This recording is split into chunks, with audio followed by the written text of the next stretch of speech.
that Rumble, keep that Rumble ban in place, because I do think that even given how good 369 is on more facilitative top laners, Rumble to me is such an insanely strong pick that you can easily first pick here on the blue side. Sejuani though is paying straight respect to Cuz. His Viego and Sejuani throughout the entirety of summer were the two champions where he looked so much better. And even on other champions, he was perfectly serviceable, but it was those two that really were the scourge of the LCK. And I think even in the last game as well, he did such a good job. You could see how comfortable he was in the pick, setting up for a lot of these counter plays that Kanavi was going for, and even just trying to play through the double melee mids that he had, but our mid and top. But immediately Nico's going to slip through the draft, as that was the ban that Sejuani was dropped for, and it's going to be picked up for Knight in that mid lane. A lot of teamfight power here. BDD now going to opt in for an Orianna of his own. Of course, extremely practiced on this particular champion, much like most mid laners in League of Legends. Although, could just be a run back of that Aphelios once again. We'll see what KT do decide on. First, aiming's priority, and then could just be that mid lane lock-in. And this is KT, if they do go for the Orianna, opting in for a more teamfight-oriented style. Obviously, they were able to win teamfights, but it was after they were really good about securing leads throughout the map, having a couple of good 1-3-1 moves, right, being able to trade very favorably when it comes to turrets. And this time around, might not be as easy. I really like the Vi. I think Vi Nico is really good at punishing Orianna. We have seen Oriannas really struggle when they are very far behind, set far behind in lane. I'm curious if we now get the Rakan follow-up as well, just to add to that, hey, we're going in hard, and we're going to try and catch many of yous with this combo. The only downside to that is kind of what we saw in the last game, where more of these AD carry bans come through, and then you have this Aphelios that's just able to scale and pop off in the later points of the game. And I'm wondering if Cuz wants to go back to Wukong. It was actually Kanavi that picked us, I think, into the Vi earlier on, and with the Orianna, could be a dangerous combo here on R3. Or do they prioritize the Lulu, which has been left up and available, or the Lehens Renata angle? This could certainly feel a little bit like flavor of the tournament, especially at this end of it. Renata, something that Lehens has been fantastic on many, many times, mostly with Ruler, to be perfectly honest. Also allows you to keep alive whichever target Vi's go for, right? So you're able to absorb the initial burst, and we've already seen how deadly this lane can be. KT really taking a lesson from what we saw yesterday by BLG as well. And makes it very hard even for the Rakan to operate in the lane, so I love this. I think it's such a smart pickup, and we're starting to see it creep through more and more. We were talking about the LPL counter picks at the start of the day, but it's been Lehens that has definitely been in a great spot with the Lulu, now the Renata, bot lane prio. You're going to have some good control over mid as well. I think this is where KT can try and see if they can find the same team fight prowess that they had in game 1 coming into game 2.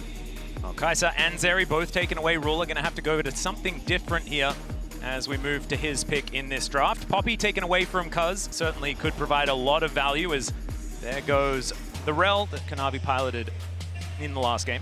And Viego is open, but it doesn't really feel like a Viego draft. With the Orianna, we'll see what Cuz actually ends up picking up. I thought they might just go back towards the Jax here, especially since 369 didn't look particularly comfortable in that last matchup. Get that for yourself. Maokai is also up and available, but I think, okay, well, yeah, I'm just going to immediately go for the Viego. I kind of agree with what Chronicler was saying, though. This doesn't really feel like the angle to go for it. You don't really have a huge amount of setup on your fight at the moment. It's a lot more like, hey, we're going to absorb pressure, whereas Viego wants to try and have these split-out skirmishes where he can actually start to get rolling, which I don't think is what KT are going for. Well, the Jinx certainly fits into Ruler's wheelhouse. They are going to lock that one away. Alongside Rakan, a little bit more aggressively flavored than what we've seen in other Jinx lanes, often paired to the Tahm Kench this tournament. Aatrox to be locked in for 369, feeling very 369, especially this tournament, man. Oh my goodness, he's been so good.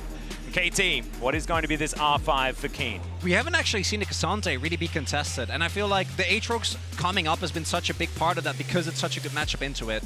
Also, I mean, great matchup, Karsten or Renekton. This used to be a matchup where you'd look and go, hey, whoever gets that first blood or gets the advantage starts to snowball it, but the more and more we've seen this at Worlds, it just feels like you get the Gore Drinker, you get the Sterix, and Renekton can't do anything against this Aatrox regardless of kind of what state we're at. So I think 369 picking up this Aatrox kind of shows what we've been starting to see more and more in quarterfinals, is that this Aatrox just starts to take over games. Very interesting situation, because KT, a very different draft to what we saw in game number 1. You're going to have to go toe-to-toe with these team fights. But also, they have, once again, a very similar bridging mechanism from the early game into the mid and late with that Renekton paired with the Viego. And to me, the main difference is specifically BDD's role in this draft, because you actually do have, again, a strong top 2v2. I do think that JDG this time around is a lot scarier, and I think that Nico really changes how a lot of those early skirmishes will play out. But it is, again, you know, Renekton and Viego can set up for the stun for each other, get the early resets, and then a strong bot lane that should have priority, even though in the last game we saw it did kind of go back and forth depending on jungle attention. Very different look, though, for KT. It was their 1-3-1/1-4 in the first game. The way they played the map, that was able to get them the leads. This time around, though, looks a lot more like a straightforward teamfight composition. I agree with everything the Chronicle is saying, though. I think... Oh, thanks. Thanks, Dad. I think Nice looking guy. at this, it is 100% the mid-jungle matchup. I think it's just a case of Kanavi having that control with the Nico, and then when you look at an Orianna Viego, it's not exactly screaming, we're going to take your fight, we're going to absolutely destroy it, and I think that's where a huge amount of that JDG focus is going to be. And it's also going to have to really be a change when it comes to what BDD is going to be playing like. In this game, he's not on Assassin this time around, but he is on Summoner's Rift. Here we are for game number 2. JDG looking to fight back once again on the blue side here. They're looking for that Golden Road, looking for that Summoner's Cup. And remember, you can log in to your Riot account on lolesports.com. You can watch Worlds live to earn exclusive Worlds emotes and icons. So in a highlight, Ruler actually there in the fountain flexing the Samsung Galaxy icon. I know. Shout outs to his current coach, right? Like, homie was on Samsung White and Blue, helping those teams when they won Worlds back in Korea a long time ago, 2014. It's also one of my favorite parts, it's like seeing these little moments. We had it yesterday as well, Viego flexing Chovy's own emote at him as Chovy was getting getting run flashing over. top esports as well. It's I love those little moments. Shout outs to former teams or former rivals. Peanut, I think, also showcased the LGD one. Yep, he loves the LGD one. He uses that all the time. Not quite as much as his Penguin one. It's funny because you think he'd want to forget that time. Well, I mean, yeah. Let's just move on from that because I think forgetting sounds like a good idea. As KT is going to try and get this lane in order towards the bottom side. Bit of a treat, to be honest. The Renata piloted by Lehens here. But Lehens has had some ups and downs, most definitely, throughout this season and especially throughout this this tournament as well, and especially the playoffs back in the LCK. Yeah, it was Lehens dying like multiple times level 1 in that series that I think gave a lot of the early momentum over towards T1. Ended up being the downfall of KT, even with how close that series was. Is Keen actually able to get some early pressure going? And I do agree with you. I think this is still a very volatile top lane where whoever gets an early lead should be able to run with it. The main thing that I think is really interesting, though, and I think that LPL teams have been able to do this the best within the tournament, is the way that if you look at this, you're like, there is no real front line. But Aatrox has basically been utilized as a straight-up frontline, right? We've seen the teleport plays from 369 specifically. 369 himself. The moment that Sterix is done, really being able to be aware of how much damage you can take with the Gore Drinker, with the Sterix, and still providing space for, in this case, Ruler as well as Knight. And it was Ruler back in, you know, some of the 200 years meta that we did see with Aphelios, really making the Jinx look like a great counter into it as well. His Jinx has been a treat for many, many years. We're looking forward to seeing how he's going to be able to utilize it, something that other players here at Worlds have already shown some success on. And I think it's going to make team fights a little bit more difficult for KT, because a huge amount of what they wanted to do was, hey, we want to try and kite back, absorb the pressure with Lehens, with BDD, so you're running into the Orianna ball, and then we can pounce, right? But when you look at, okay, well, we've got Nico, can kind of just throw out a couple of things. You've now got this long range on the Jinx as well. It's going to make it a little bit more difficult for you to find those moments they to don't pop know. back. He's managed to sneak in. Cuz now looking for that opportunity. Knight, can he actually find it? Shapesplitter comes through to confuse them, but they will not be confused this time. First blood goes to Cuz, and KT are on the board. And it's Cuz's pathing there is able to clear full towards top and then just sneak by. A second later, he gets spotted and Knight doesn't go down. And Cuz has had an exceptional Worlds. Like every single time, it's been a focus on smart pathing from him. The picks that he gets in the early stages, the fact he's able to get just barely past Kanavi after clearing out his jungle. It's great opportunities from Cuz that are being exploited here, and KT get first on the board. Knight did have his teleport, so he makes it back to lane. BDD also fresh off a reset, and it was Cuz that picked up the kill. Sometimes you'll say that a jungler getting a kill, not a great thing. When it's Viego, I think you're pretty psyched about it. The ability to get resets in these fights, the fact that bailout can also help try and turn those tides even easier.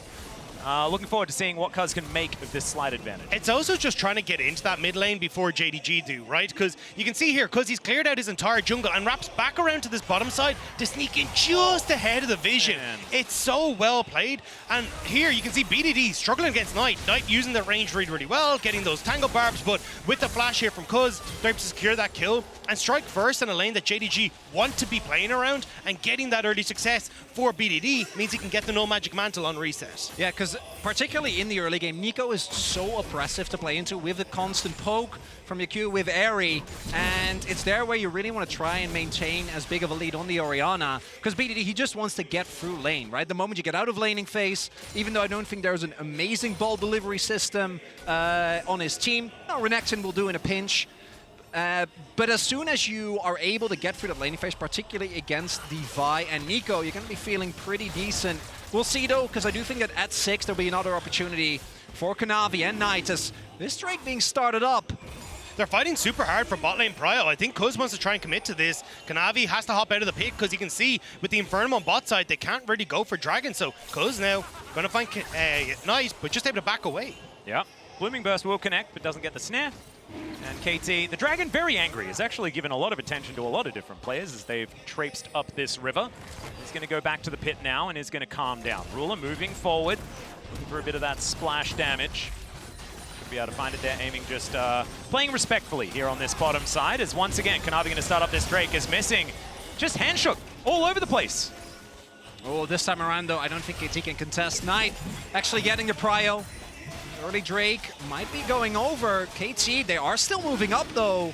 Level 5 for Lehens doesn't have that hostile takeover as now they're looking for the fight. Grand Entrance is going to connect. There's the Pop Blossom onto Cuz. They know exactly who they want. Bailout not going to connect. Flash. And aiming has to flash to get out. Lehens going to do the same thing. The Zap is going to be blocked by the Renata, but that is still just a pickup for JDG, and they get the Dragon. You called it, Atlas. They knew their target the second they went in there. They turn on Cuz because he'd already burnt that flash. They pick off the Viego, and they're trying desperately to kill Missing on the way out. But with Shockwave going wide, there's no one to follow up. Yeah, really good. I think it was the, I don't know who flashed out of the Shockwave, but that might have denied the kill. And here, if Cuz is level 6 and he has his ultimate, this play doesn't work. But JDG identify that's not the case. And as we look here, yeah, Kanavi flashing out, Missing not being hit. And even if Kanavi gets hit, I don't think they have the damage. BDD, this is very early on, as you were saying. No Magic Mantle, great to get early Merc Treads. Not great if you want to try and burst down a target. And KT gets a little bit over-eager. Well, Keen is also pretty eager here towards this top side. World Ender in trade for the Dominus. And both top laners are going to back away. Keen's been controlling this matchup though. I mean, look at the CS lead. He's been doing a great job of shoving in waves, trying to see if he can get a couple of chips on this plate damage. And with both ultimates being burnt there, the next question becomes, okay, well, can 369 trade back effectively so you can look towards things like the Rift Herald? BDD already in position, trying to get vision down, trying to spot out exactly where Kanavi is on the map. And with all this action towards the mid and bottom side of the map, it's actually been Keen that's really been reaping the rewards. He's up almost like 600 gold there towards the top side in the isolated 1v1. The Aatrox definitely going to struggle a little bit early. But I do got to say, I'm pleasantly surprised by Keen. I think that he was one of the weakest parts of KT thus far, as Kanavi meets yet again. Yeah, lurking in the mist is Cuz, is Kanavi. That opportunity, of course, never in too much trouble. Actually, just going to say thanks for the leash. Look at the bot lane. And yeah, we do have Ruler moving up. Knight already here in this river. And Missing also there as well. So it looks like this Rift Herald should just go over to JDG. Not a lot here that KT can do about it. Ruler already packing his bags, moving back down towards this bottom side to try and deny some of these plates, or at least pick up some of this CS. Missing, because of the fight at Dragon and they picked up the wave, had the level 6 advantage. So Lehens just picked it up off this wave that they pushed in, but JDG knew that with the push advantage and the level advantage on the support, they would have been able to contest. So KT back away, Ruler catches a wave, and we'll have to see now if this Rift Child is going to make its way to the bottom side, because I think you kind of need to accelerate this Jinx into a position where she can get 2-3 items, start to take over in that bot side and pick up more and more of these plates and get ahead. So also, we haven't talked about it yet, but Aiming did end up starting with, of course, the Shockwave. Shockwave in this mid lane. Knight taking a lot of damage. Cuz also lurking around the side, but it looks like Knight will just be able to walk his way out. No flash needed. No harm, no foul. But the fact that Aiming does have the call, whereas Ruler doesn't, does mean that even with the CS lead, I think the gold will be pretty even between the two. It was really nicely done by JDG though, because of how quickly Ruler and Missing actually rotate towards bot, plus the fact that there was a cannon available. It means Ruler doesn't actually end up missing anything. KT don't even get a plate for giving up the Herald, and JDG win on both sides. Although Keen, still very happy. Big old Crocodile here towards his top side. Grabs his second plate. It is very, very nice. So, some good news, but things still extraordinarily even as this game chugs on. And when I'm looking at this in an even game state, I'm thinking that the team with Jinx is feeling pretty good about just moving further forward. Range so good in these team fights later on, and they have so much peel available. Pop Blossoms, cease and desist, things like that. As Cuz on a ward here towards this bottom side.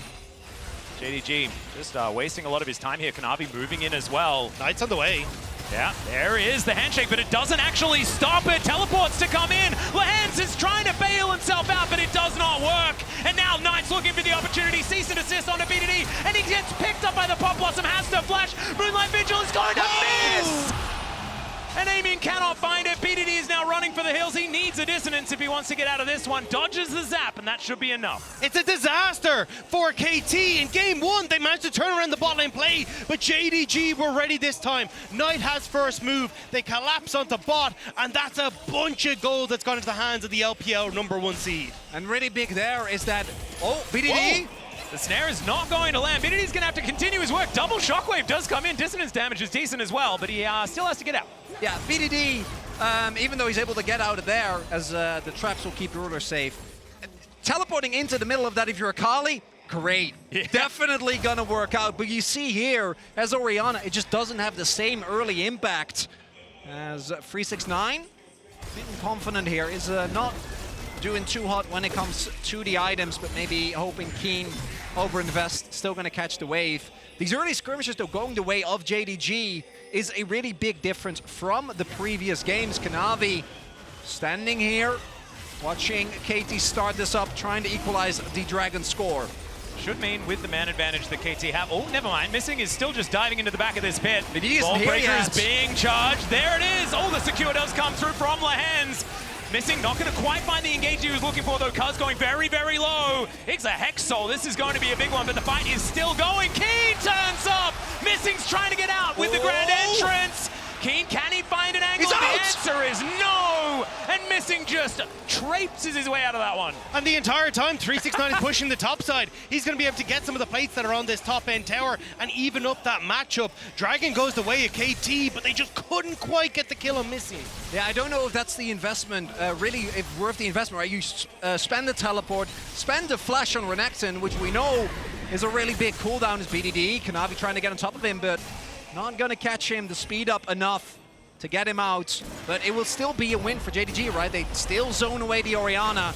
We'll be able to get the plates over the night and pick up some jungle camps. Good counter swing from JDG. And now the question is, how do they want to try and use the fact that you have this teleport for 369? But we're going to get back into this bot lane fight, because immediately with Knight having that roam from mid, Missing feels confident to go in, gets the charm onto 2, sets it up into Amy to blow that initial cleanse. And then this TP, as Chronicle was saying, I mean, way too far forward for BDD. Knight's just able to walk in between everyone, and with Amy not having any opportunity to try and escape away, and the just missing on that Moonlight Vigil, sets up beautifully then for JDG to turn that fight. I'm wondering if that's a blessing in disguise though, because if that hits and Cuz like baits in BDD to go in, I think Ruler could have ended up picking up a bunch of kills. Still gonna not feel great for KT though. JDG, this time around, they're surviving the early onslaught of KT. And with the early game that even, you gotta imagine, as you were saying, I think KT still have a lot of scaling elements with the Orianna and the Aphelios, but the range advantage of Jinx can be so hard to play into. I mean, but game one, we would have said JDG had the better team fight composition, but KT outplayed it in the moment. Now, it looks like JDG a little bit more angry than the last game, I will say, and been doing a great job of turning around a lot of these early skirmishes. But KT have proven today that there are no pushovers, and JDG will have to throw everything at them to try and find this. Now with Flash coming back up for Knight, and also having that control on top side, you can see how much more active JDG want to be in pushing KT back, starting to get control of these towers and plates, and looking at this Rift Herald in 20 seconds. Well, Lahen's looking for a little bit of that logistics program. Keen taking a bit of damage here. Full combo from 369 is going to be good onto the Renekton, but just wants to get to this lane to pick up these minions where he can. Feels like 369 just feeling better and better in this matchup. Doesn't quite have his Mythic as Lahen's taking a lot of damage here as Knight does catch him out. Might have been a little bit of a switcheroo maneuver there as Keen once again going to be chained up as he's just wandering through the lane, getting these Calder Meeks off, and good ward is here for JDG, giving them all of the information that they could need. That's like the 4th time. I really think that the biggest difference between this game and the last is how well JDG is able to keep track of Cuz. On this Viego, they have been able to, I feel like right from the get-go, lane wards consistently. As we take a look at lane economy snaps, as a result, Kanavi being able to build up a huge lead. This is a very different one here from Mastercard in comparison to game number 1. Yeah, and I think it speaks volumes of what Chronicle was just saying. The fact that, well, Kuz can't really be that front line, but can do damage if he finds Kanavi. Yeah, Kanavi not taking that much just yet, but Lahen's is in Cuz's back pocket. 369 has caught out Keen. He's trying to get to the team fight to help out the rest of KT. The Rift Herald getting involved as well. Missing, just going to get over that wall, should be A-okay. Maybe it's not Shellfish on the menu outside of the little one, just outside the front door of Shirley. Of course, the name for the second Rift Herald. Something we haven't discussed really yet is the fact that we are looking at a Hextech Rift, both for like champions like Aatrox and Nico, and the Renekton can be a really big boon as KT are looking to contest. Yeah, it's a 5-man unit here from KT. Lahen's looking for the avenue, doesn't get it with the handshake as they're giving up on Shirley.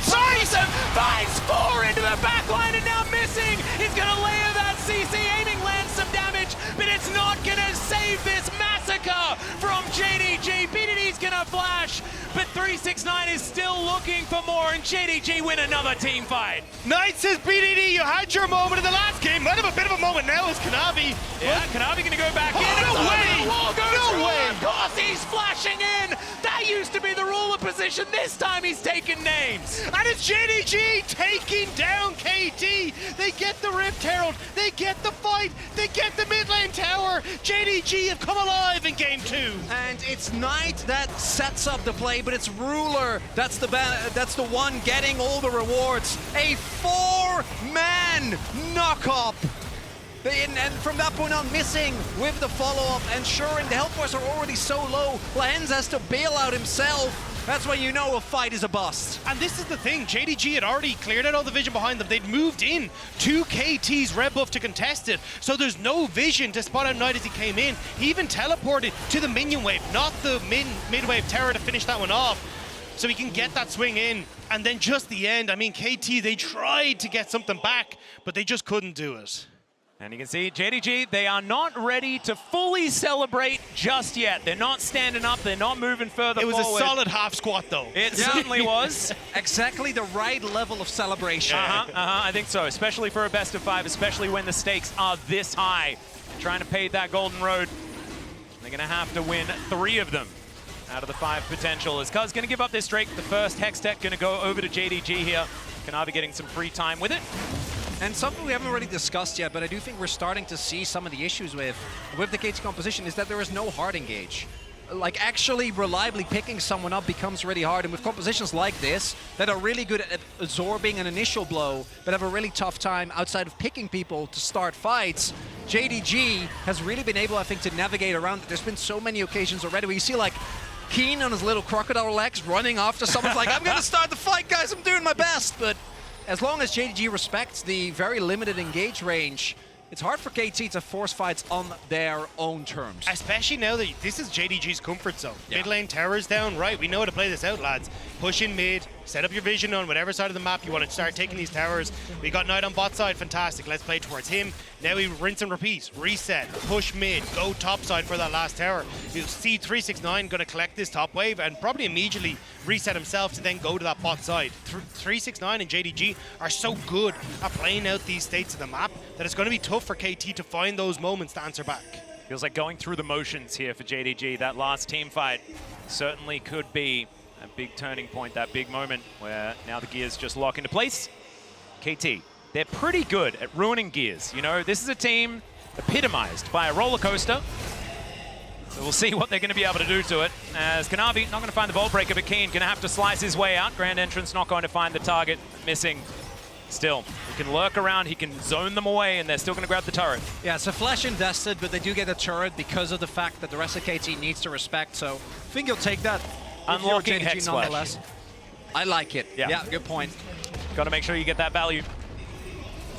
Also, just the value that this Jinx has at the moment is absolutely absurd. 2 items now completed. She'll be quickly working up towards that rapid fire cannon. Ruler is poised to take over this game, and nice, trying to see if he can take over against BDD. Yeah, another shockwave to come through here from BDD as Pop Blossom comes down. BDD might just be okay with it. Super Mega Death Rocket will be avoided, and now the Clockwork wind up. Can he find the attack? There it is, and 369, he wants to get this kill over to Ruler. He's running as fast as his little legs can carry him, but it's Kanavi that is going to end up taking him down. Still a 1-for-1, and he wins the solo kill there against Knight. And the Summoner Spell advantage. JDG had to TP 369 in, so they lost control on this top side, and immediately KT respond. Shove him mid, getting control of this jungle. Kuz will be spotted here, though, but I think he's going to be all right. Yeah, missing, just trying to do what he can to frustrate Kuz here. Doesn't have enough damage. Does Kuz? Or it doesn't have enough of an ability to lock down a Rakan. It's not very many champions do. It says a lot about the state of the game as well, that even with JDG having to invest multiple people towards taking down BDD after he is able to win that 1v1, and KT still doesn't get anything on the other end of the map. They still haven't taken a single turret this game, right? Because JDG have been able to keep them away from those turrets very consistently, as we do see BDD, the one who set it at play, very aware of his own damage. And Knight just doesn't have the burst to take down, especially with the sidestep. Oh, and Keen tries. Okay, wasn't actually able to get the W off. Yeah. Just not ruthless enough. Still may not have been too much of an I don't issue. think it would have mattered. I think BDD dies anyway. Actually might end up not feeling too bad about it, but maybe they could have punished 369 if they do get the cancel. Yeah, would have had to wait and see. Now, though, Knight, well, it's not Knight, but at least hovering around for a little bit here. KT will spot out that at least at the moment JDG are on the bot side and trying to push him out. Yeah, Kuz looking for that opportunity. Got a couple of cooldowns here from missing, but he is absolutely fine. KT not really looking like they have the same level of poise, level of control that they had in the last game. I really want to highlight Missing, because to me, he's the one that is the most like, KT, what are you going to do? How are you going to let me down, huh? Like, the amount of disrespect and his continuous presence, moving forward, trying to bait out cooldowns, and maintaining the vision line for JDG is so big, because it doesn't really give KT the opportunity to try and get Keen in a flanking position, try and get Kuz onto the enemy backline. That's a ruler spot, but he has the support to back him up. Certainly does. He has everyone, and he has a dragon in 30 seconds, so as long as he doesn't go down, he's okay. But as you say, I don't think unless you want to go in with the Moonlight Vigil or a Flash Auto from this Aphelios, you're going to be able to lock him down particularly much. See whether KT can actually get themselves into a position to even set up for a 5v5. Of course, it is soul point availability, and it's a pretty good soul at that. For JDG, could really set them up to move towards that snowball. And Kanavi looking to get over this wall. Yeah, looking at the item breakpoints, Keen just finished a Starix. I was about to comment on that because that was a really big gap. Starix is an immense power spike. It's mostly Kanavi that's super far ahead. Aiming did actually hit his 2-item power spike, so going to feel okay. BD doesn't quite have his death cap yet. Would have loved that for this fight. And we'll see. As Knight just now finishes his Shadow Flame as well. Keep your eyes on 369, though. He's got push in mid and could look for a really big flank on KT here. Look at the vision. Yeah. Aiming's got decent guns. Does move to a Calibrum for some extra range. And now KT, they're in a choke point. The charm's too massive from the quickness. As BDD is not going to get bailed out of this one. 369 locks down the first kill. And they are just running them over.